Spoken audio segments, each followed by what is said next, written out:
Hi, this is Mike from Mike's Unboxing Reviews and How To, and on today's video we're taking a look at a ultra budget ATX case from our good friends over at IONZ. This is their KZ29, which comes in for somewhere in the region of about 30 quid here in the UK. Keep watching to find out more.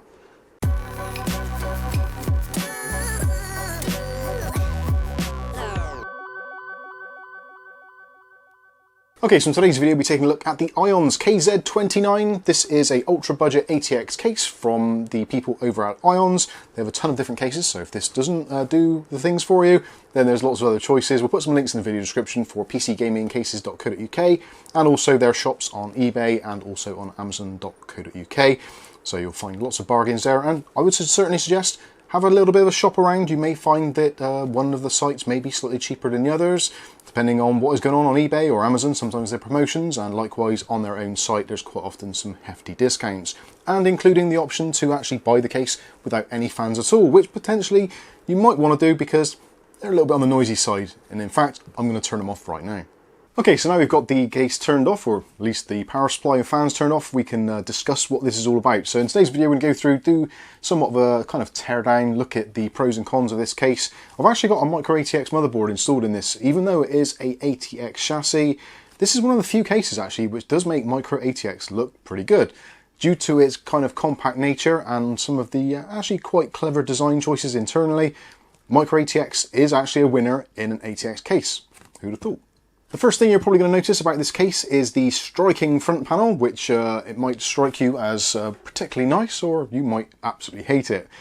That is one thing with IONZ, their cases definitely are a little bit different, so this may not be the design for you, but I actually quite like this kind of diamond mesh, although there is some little kind of nipply bits in the front, so it has got a kind of almost like a braille stroke cheese grater front panel to it, so some of you may not appreciate that, but I actually think it looks quite good.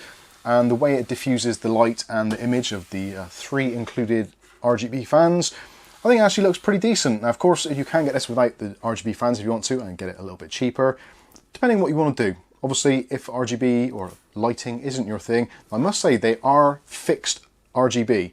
So you don't get addressable RGB, so you can't individually choose your colors, etc. They are basically, you plug them in, that's the color you get, and that is the speed you get. So yeah, we'll talk about that more when we take it apart a little bit further. So front panel, pretty striking stuff, looks pretty good. Again, it's a £30 case, so you're not going to get absolute luxury with this, but anyway. Moving around to the side, so we have a tempered glass side panel, as you can see, and I've actually removed the film off there, and it's actually a really nice panel. It's got a very slight smoke tint to it, full size as well, top to bottom, held on with 4 thumb screws. So let's take those off now and have a closer look inside. So with the side panel off, we can see inside, and as you can see, I've got a micro ATX motherboard here. This is MSI B550 Pro VDH Wi-Fi, which I feel actually looks pretty decent in there. There's plenty of room for it, and something which they've done, which I really appreciate as someone who quite often builds systems to sell on and obviously pass on through things. You've got pass-throughs here and here and here for your front panel I/O connection, so for your HD audio, etc. So rather than having to try and stretch them from the very bottom of the section, which you would use if you're using an ATX setup, you can just pass them through here, making wiring considerably easier. And also, because this case is designed with the possibility of installing up to 8 fans, so you can have 3 at the front, 1 at the rear. Now these are all 120s, I should hasten to add. 2 120s on the top, and also the option for 2 120s on this basement section, so you can have up to 8 fans in here. Now I think due to the budget nature of the case, it's unlikely people are going to kind of spend almost double the purchase price of the case on fans, but maybe you would. Let me know in the comments section. Certainly I think it gives you a lot of opportunities, and potentially you could even in theory mount a 240mm AIO on this bottom section, put the fans on the bottom, put the radiator on top of that. When you've got it in micro ATX installation mode, there is going to be a reasonable amount of gap there, so potentially you could do that. I don't know why you'd want to, but the option's there. You can put a 240mm radiator in the front. That is entirely up to you, although due to the kind of the closeness at the front there, yeah, it might be a little bit challenging. I think this case really does lend itself better to air cooling than it does to water cooling. So other nice features, again, plenty of pass-throughs on the side there. This micro ATX board is a little bit wider than some, so you can see it comes right up to the edges there, but I think it fits in very nicely. There's a big cutout behind there as well, which we'll see shortly when we spin around to the other side.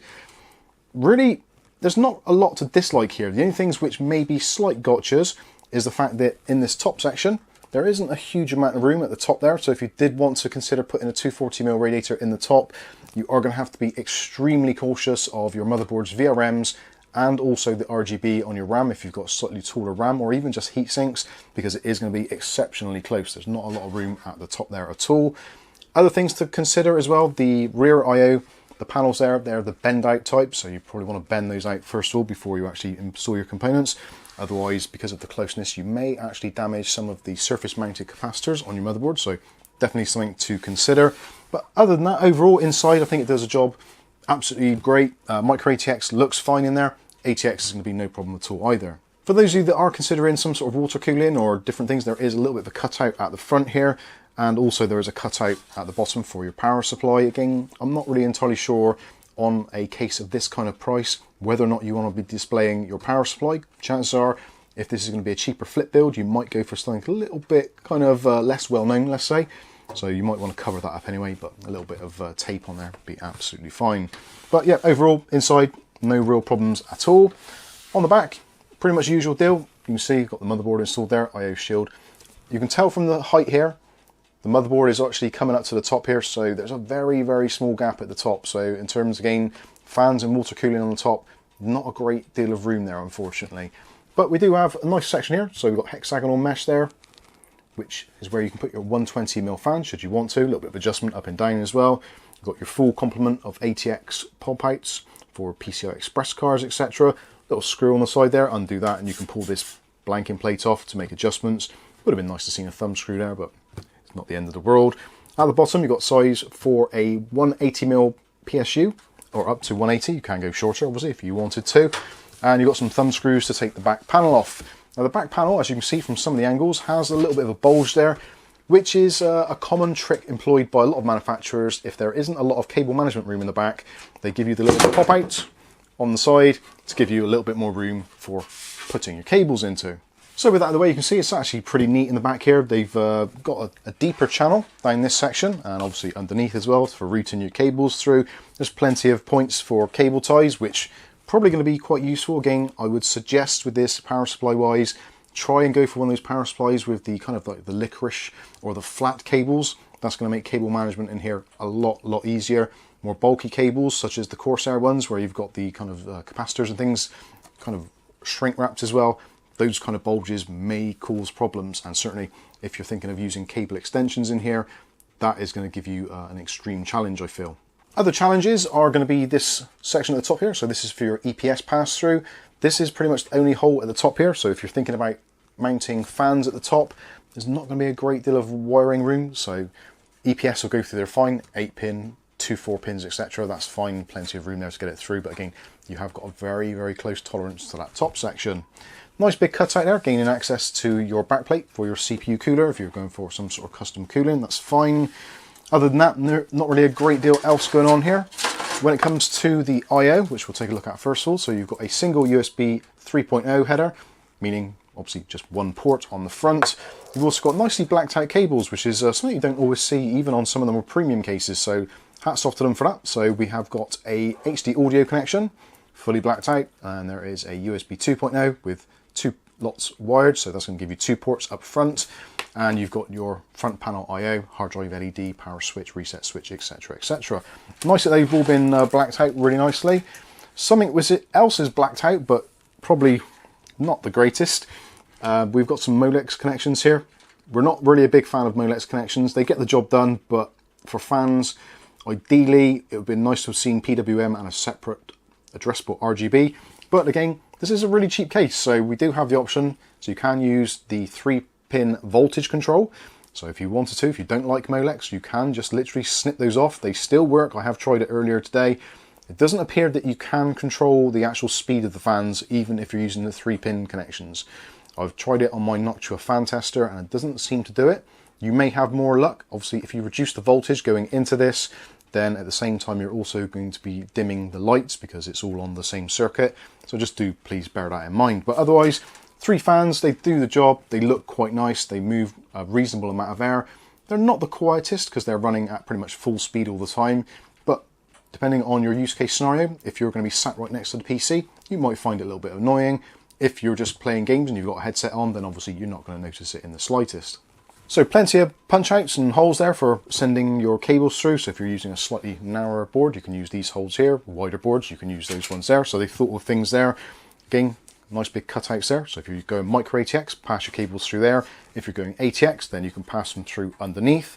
And also underneath, plenty of room for a couple of drives in there. So you can put two 3.5-inch drives in there, one in the sled on the bottom and one attached to the top. Or you can put a 2.5-inch drive on the top there, or combinations thereof. Not a huge amount of room for SSDs or hard drives, but I think for most people it's going to be absolutely fine. These days a lot of people are tending to go with M.2 or NVMe storage built onto the motherboard, so I feel this is becoming less relevant as time goes on. And of course, if you want to make more room, luckily this isn't welded into place or riveted or anything, just a couple of screws on the bottom and you can remove the cage in its entirety to give you a little bit more room for wiring should you need it. There is a relatively compact section here for putting your power supply. There is no rubber grommets or anything or any kind of padding, so your power supply is going to be resting directly on metal. Personally, for me, if you want a little bit more silence, I would suggest maybe getting some foam and just putting a little bit on those pads there just to isolate the power supply noise from the rest of the chassis, but otherwise, absolutely fine, does what it needs to do. On the bottom, as I said, so we've got two screws there. Undo those two, slide the cage up and you can remove the hard drive cage for either installing a drive or for just giving yourself more room. Grab handle on the front for pulling off the front panel, and also we've got one of these typical kind of cheapy filters for your power supply area. You can, if you want to, mount the power supply either way, either face up or face down. You do have ventilation on that top section, although if you're putting a fan there then potentially you may have some conflict in airflow, but yeah, your choice is up to you. You can put it in either way. Foam feet, always a nice thing to see, so you don't get those rubber marks all over your desks. They do the job absolutely fine. Moving back up to the top, we've got our front I/O, so there is a power button, reset switch, hard drive LED and power LED. You've also got a USB 2.0, separate headphone and mic jacks, always nice to see those rather than a combo. Another USB 2.0 and finally a USB 3.0 to round things off. Also on the top you've got this nice ventilation, so no magnetic filters or anything, it just is what it is. They've done the mesh in such a way that it's not going to let stuff in very easily, but conversely it's not going to let stuff out very easily. So it's kind of like a halfway house. They've saved money, they didn't need to put an additional filter in there. It does the job okay, and you can see you've got the mounting points there for 120mm fans. 140mm fans I would say is a definite no-go. I don't think there's going to be enough room in there. But potentially if you don't mind hacking a few bits and pieces, then you might be okay. But realistically 120s is where you want to be. Water cooling in the top, again, I would potentially say avoid it unless you've got an extremely slimline setup and maybe even slimline fans. Otherwise, it's just going to be heading into a whole world of headaches, I believe.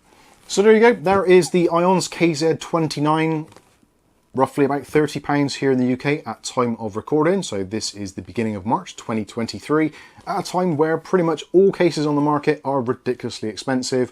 And what used to be our nice entry-level cases at sort of £35–40 are now £45, £50, £55, £60. So it's all going up in expense. And there's a few things they've added in here which they didn't necessarily need to do. So there is actually an additional filter, which I haven't shown, purely for the reason that I would suggest taking this out immediately. This is a filter which goes behind here on the fans, which actually I haven't pulled the front panel off, so let's do that now quickly. So popping off the front panel, you can see there is the nice grid mesh there, which lets all the air flow through. And when this comes to from the factory, you'll find this thing stuffed in here. So you've basically got a kind of mesh front on top of a mesh filter, which literally kills airflow to almost non-existent levels. So I would certainly recommend taking that out immediately, which is what I have done.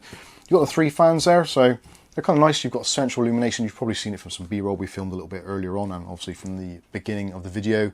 They've got all the nice features there. So they've got rubberized pads both sides for noise isolation, but being that they don't have any speed control, I feel is a little bit of a letdown. And the front panel just snaps on pretty easily like that. So yeah, that's okay. You also get things included such as a user manual, which actually is pretty decent. It tells you how it all goes together. So that's pretty useful. And also you get things like a pack of screws and fixings and motherboard pillars, all that kind of good stuff. Overall, I think for £30, or I think £37.95 is one of the prices I've seen it marked up for as well, with the fans, etc. I think for just under £40, you can't go too far wrong, especially where we are at the moment in the world financially, where everything is just ridiculously expensive. If you take into consideration VAT at 20%, inflation is roughly 20%. So yeah, if you take those things into consideration, this would have been, I guess, somewhere in the kind of high 20s, low 30s, but it hasn't gone up a great deal. So £37.95 with the fans from PCGamingCases.co.uk seems like a pretty decent deal. And if you don't want a particularly elaborate case, you want something which is relatively compact or has the ability to use ATX at some point or micro ATX and not look completely kind of drowned in there, I think this is actually a really good shout. I do like the design on the front, the mesh type layout there. Let me know what you think about this one in the comments section. So I think that's going to wrap things up. Hopefully you've enjoyed this video. If you have, smash the like button. Don't forget, if you want to see more content like this on a daily basis, hit the subscribe button and the chime notification, and you'll be notified of future video releases. But for now, I've been Mike. This is Mike's Unboxing Reviews and How To, and hopefully we'll catch you in the very next video. Thanks for watching.